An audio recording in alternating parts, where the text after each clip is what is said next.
মালয়েশিয়াতে calling visa আসার জন্য যারা অপেক্ষা করতেছেন তাদের জন্য হচ্ছে এই ভিডিওটা। আসসালামু আলাইকুম। আশা করি প্রবাসী ভাইয়েরা ও বাংলাদেশে যারা অপেক্ষা করতেছেন বিশেষ করে মালয়েশিয়াতে আসার জন্য তাদের জন্য হচ্ছে আজকের এই ভিডিও।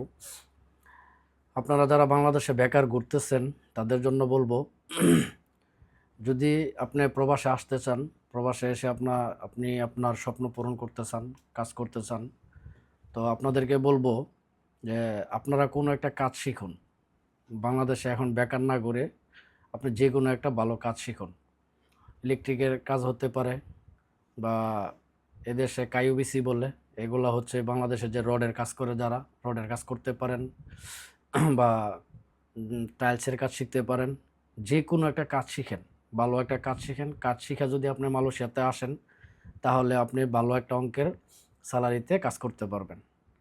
আর আমার আরেকটা পরামর্শ থাকবে, যারা মালয়েশিয়াতে আসতে যাচ্ছেন, আপনারা যদি এই কলিং বিষয়ে আসেন, যদি কলিং খুলে দেয়, কলিং চালু করে, যদি মালয়েশিয়া একান্তই আপনাদের আসার খুব ইচ্ছা, তাহলে আপনাদেরকে বলবো আপনারা ভালো দালালের সাথে, ভালো লোকের সাথে কথা বলে এদেশে কিছু কোম্পানিতে লোক আনে।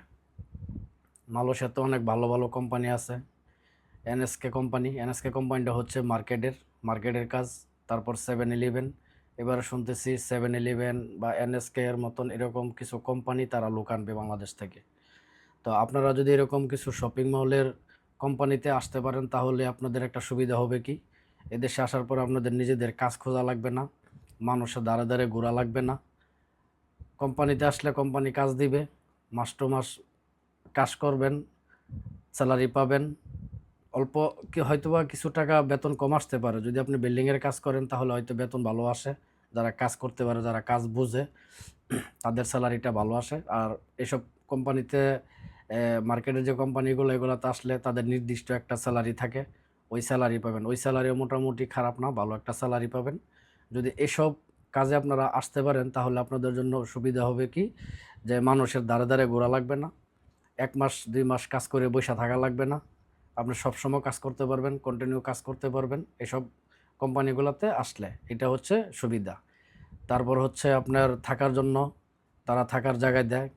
হয়তো খাবার সম্ভবত নিজের, খাবারটা হয়তো নিজের খাইতে হয়। তো কোম্পানিতে আসার চেষ্টা করবেন।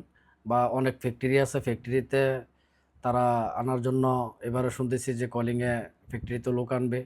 তো আপনারা ফ্যাক্টরির বিষয়ে আসুন, মার্কেটের বিষয়ে আসুন। এই বিষয়গুলোতে আসলে আপনাদের জন্য সুবিধা হবে। আপনারা ওই একটা ফ্রি ভিসা বলে আমাদের বাংলাদেশে ফ্রি ভিসার মতন যে ভিসাগুলো দেয়, এগুলাতে আসবেন না, এগুলাতে আসার চেষ্টা করেন না। কারণ হচ্ছে এগুলাতে বেশিরভাগই সমস্যা হয়। আপনি যখন আসবেন এসে ভিসা প্রথমে হাতে দিয়ে দিবে, তারপর আপনার কাজ আপনি নিজে খুঁজা তারপর কাজ করা লাগবে। তো এরকমভাবে অনেকে কাজ খুঁজে বাইর করে কাজ করতে পারে, অনেকে করতে পারে না। তো সেই কারণে অনেকেই সমস্যায় পড়তেছে, অনেকে সমস্যায় পড়ে।